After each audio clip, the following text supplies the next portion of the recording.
Everyone talks about Jim Marshall's 282 consecutive games, a monumental record. But here's what most overlook. From 1961 through 79, that streak wasn't just about grit, it became Minnesota's secret weapon. While other teams scrambled to fill holes on the defensive line, the Vikings had a constant, one spot, always filled, always dominant. That kind of availability locks in your scheme, fuels chemistry, and rattles the opposition. Marshall's endurance wasn't just admirable, it was a weapon that fundamentally shaped the Purple People Eaters' reign. First, let's see how coaches built game plans around his rock-solid presence. Building a defense in the NFL during the 1960s and 70s was a weekly battle against chaos. Teams constantly shuffled their lineups as injuries piled up, never certain who would be available on Sunday. In that era, brutal injuries forced weekly tweaks. The Vikings didn't have that headache. With Jim Marshall locked into the lineup, Minnesota's coaching staff could count on one crucial spot being filled by the same dominant force, week after week. That kind of certainty was almost unheard of, and it became the backbone of their defensive identity.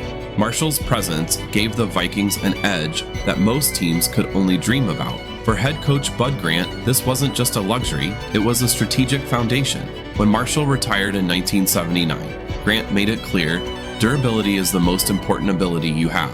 That wasn't just a throwaway line, it was a recognition that Marshall's reliability let the Vikings plan at a higher level. They didn't just slot him in and hope for the best. They built their entire defensive philosophy around the assurance that number 70 would be on the field, ready to disrupt offenses every single week. For opponents, this was a nightmare. Offensive coordinators knew exactly what they were up against. Jim Marshall, every down, no exceptions. That certainty forced them to adjust. The most common response? Run away from number 70 or keep extra blockers on his side. This wasn't just about slowing Marshall down, it was about damage control. But every time they shifted resources to handle him, it freed up Alan Page and Carl Eller to do what they did best, break through the line and wreak havoc in the backfield. Marshall's predictability didn't make him less dangerous, it made the Vikings more dangerous, because it forced offenses into predictable, limited choices. This stability unlocked a level of tactical depth that few teams could match. The Vikings coaches didn't have to waste time developing backup plans for Marshall's position. They could make their defensive schemes more complex and aggressive, especially on his side of the field. Assignments could be specialized, roles could be fine-tuned, and the entire unit could operate with a level of cohesion that other teams rarely achieved. Meanwhile, teams with revolving door lineups kept things simple, hoping just to survive another week. The Vikings, with Marshall anchoring the edge, could focus on execution and refinement. There was another advantage too, resource management. While other teams spent hours scouting backup defensive ends or scrambling to adjust game plans at the last minute, the Vikings didn't have to. Marshall's streak of 282 consecutive games, still the defensive player record, meant the staff could skip the weekly panic and instead pour their energy into perfecting what already worked. That consistency paid off in the form of a suffocating defense that dictated games on their own terms, season after season. But showing up every week is only part of the story. The real question isn't just how often Marshall played, it's what he brought to the field every single time. Durability alone doesn't win games. The real edge comes from what a player does with all that time on the field, and Jim Marshall did plenty. He didn't just log games, he produced 130.5 unofficial sacks and a then NFL record 29 fumble recoveries. Impact plays every season, not just the occasional highlight. For a defensive end, these are league-leading numbers, especially in an era when sacks weren't officially tracked. Every week, Marshall was a disruptive force, not just present, but constantly pushing offenses off schedule and creating extra chances for his team. His ability to generate pressure never faded, even as he got older. Marshall's relentless pursuit of the ball was legendary. Those 29 fumble recoveries weren't accidents. They were the result of a player who never stopped chasing the play, even late in games or late in the season. This wasn't just about being on the field, he was always around the ball, always a threat to change the momentum with a single snap. Opposing quarterbacks and running backs knew they had to account for him, and that changed how they played. Teams shifted blocking schemes, kept extra protectors in, and still couldn't keep him from making a difference.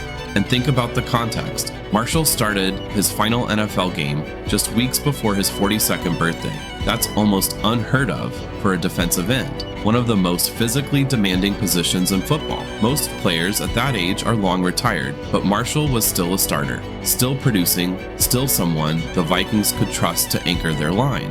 He wasn't just an aging veteran hanging on for this streak, he was a cornerstone, a player the team relied on to set the tone and deliver game-changing plays right up to the end. Recognition followed the performance. Marshall earned Pro Bowl nods in 1968 and 1969, plus second-team All-Pro honors 3 times, including a dominant 1969 season with an unofficial 14 sacks and AP All-Pro recognition. These aren't awards handed out for just showing up. They're reserved for players performing at the highest level in the league. Marshall's consistency and impact were clear to everyone who watched, played with, or played against him.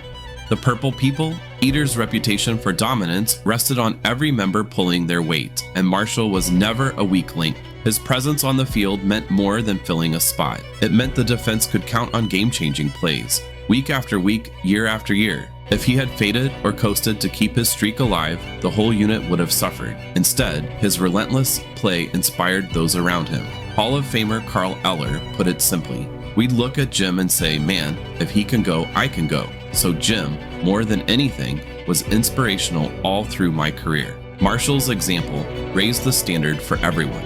So when people talk about Jim Marshall's 282 consecutive games, remember, it wasn't just about being there. It was about showing up strong, making plays, and setting an expectation of greatness every time he stepped on the field.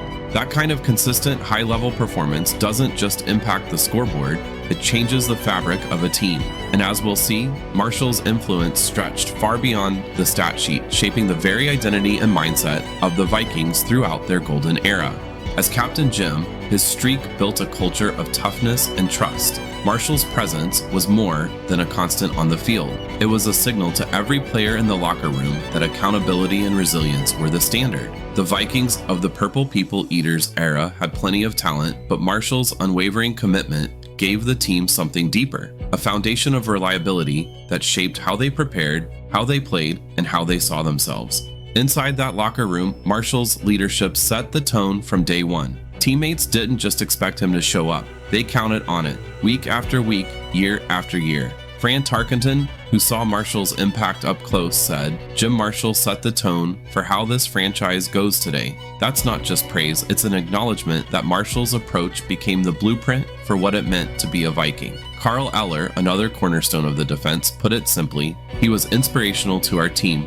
Every week, he was ready to go. That level of consistency inspired trust and built a sense of collective resilience. When your captain never misses a snap, it's easier for everyone else to push through. The message was clear. If Marshall could bring that energy and drive every single Sunday, so could they. This influence didn't fade with time. In 2024, the Vikings installed the Jim Marshall Vikings Captain's Legacy Wall at the entry of their practice facility, a daily reminder for every player walking in of the leadership and standards Marshall set. Head coach Kevin O'Connell called it a great way to honor the greatest captain in the history of our organization and one of the best defensive players to ever do it. The Wilf family, who owned the Vikings, put it even more directly. No player in Vikings history lived the ideals of toughness, camaraderie, and passion more than the all-time Iron Man. When ownership and coaches point to Marshall as the model, it's not just nostalgia. It's a recognition of the lasting value his leadership brought to the franchise. The impact didn't stop at the locker room door. Offenses knew number 70 was coming. You couldn't hope he missed a week, so the whole line felt that aura of consistency. Every opponent had to prepare for Marshall every single time. That kind of certainty from the other side created a psychological edge. The Purple People Eaters weren't just a talented group. They were a united, unyielding front, anchored by a leader who simply would not break. That predictability didn't make things easier for opponents, it made things harder. There was no relief, no let-up, and that wore teams down before the first snap. This is a principle you see in high-performing organizations everywhere. When leadership is visible, reliable, and unwavering, it sets expectations and drives performance. Jim Marshall's approach, showing up, putting in the work, and never letting down, created a stable, high-achieving team culture. That lesson, reliable leadership breeds high-performing teams, resonates beyond football. Marshall's example is a reminder that the power of consistency and leadership can transform not just a team's results, but its entire identity. And when you look back at those Vikings teams, it's clear their sustained dominance was no accident. We've seen how 282 games became Minnesota's secret weapon. Jim Marshall's unmatched reliability wasn't just a personal milestone, it gave the Vikings a real edge, shaping their defense and their culture for nearly 2 decades.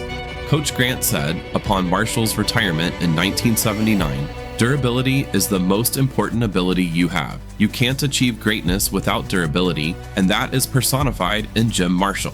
Marshall's career proves that strategic consistency, showing up strong week after week, can build the foundation for lasting success. If you value reliability as a competitive edge, drop a comment on your favorite Jim Marshall play and subscribe for more strategic lessons from sports history.